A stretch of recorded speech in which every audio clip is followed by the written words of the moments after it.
There is this bag you simply cannot buy. You walk into the store, you ask for it, you are ready to hand them thousands of dollars, and they still tell you no. Not because they're out of stock, not necessarily because you did something wrong, but because Hermès hasn't yet decided if you're worthy of buying one. I'm of course talking about the Birkin bag. For most people, this seems like a customer service failure. It really isn't. It's the most sophisticated piece of psychology in retail. And today we're going to break down how the psychology behind it actually works and why your brain is completely powerless against it.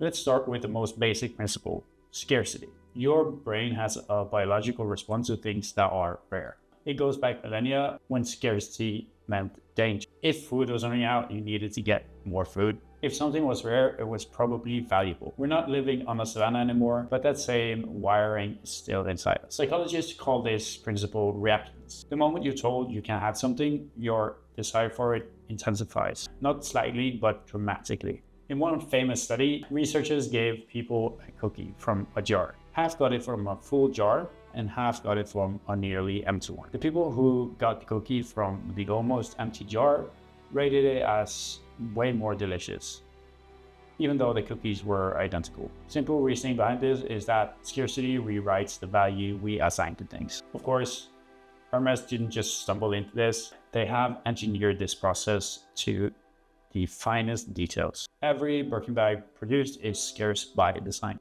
They control the output, they control the access, and they control who gets to buy.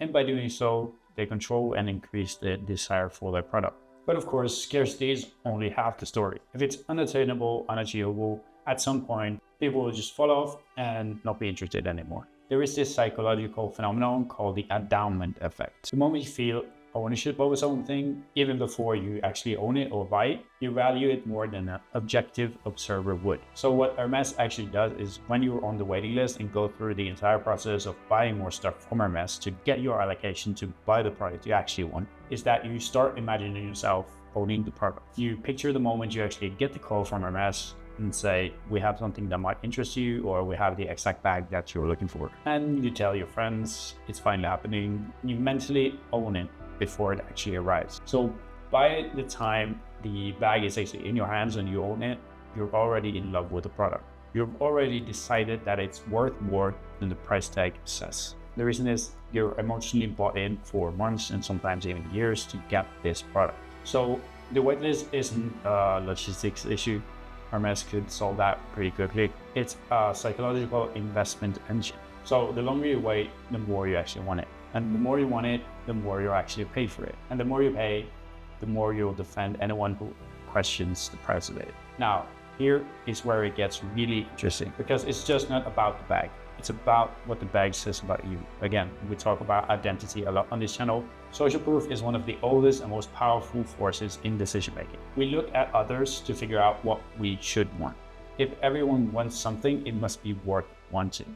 But the interesting part about luxury is that they actually flip this, because luxury brands obviously don't want everyone to have their product. They just want everyone to know that not everyone can actually buy it. So the Birkin bag isn't a status symbol because of the price tag. It's a status symbol because everyone knows what it takes to get one. Essentially, you didn't just buy it. You actually got chosen to be a part of an exclusive club that Hermès says you're worthy of being our premium customer. And again, it brings this back to identity. Research in consumer psychology consistently shows that the more expensive a product is, the more owners report that it feels like a part of who they are. Not just something they own, but essentially who they are. When your product becomes a part of someone's identity, they will protect it, advocate for your product, and never voluntarily leave it behind. You cannot churn on identity. So what does this essentially mean if you're not an A-tier luxury brand like Hermès? It means everything, because this isn't about the price. We're talking about human psychology. And human psychology works the same whether you're selling luxury leather goods or a SaaS subscription. So number one, manufacture scarcity intention. Limit your beta access, create a wait list for your product, restrict your early bird pricing, but long enough to make access feel like an achievement. Number two is make the wait feel like a part of the experience. You have to build anticipation for getting the product or getting the allocation. Every day someone waits, they get more emotionally invested. Number three is how people wear your product like an identity. You don't have to just sell the product. You can give people a story that tell about themselves and to others. Like, I use these products because I care about X, or because I'm the kind of person who does Y. The brands that win long-term are the brands who understand that you're just not selling a product. You're selling the identity and the feeling about the person who actually used it. The moment someone believes your product reflects who they are, you have stopped just selling products. You have essentially become an identity. And being in that business is completely different and much more lucrative. If you like these type of videos talking about branding, luxury, and marketing, I'm here every single week talking about new brand, new campaigns, and the psychology behind marketing. My name is Alex. I run Deus Marketing. We help luxury and high-end brands with their marketing. Please subscribe, and I'll see you next one.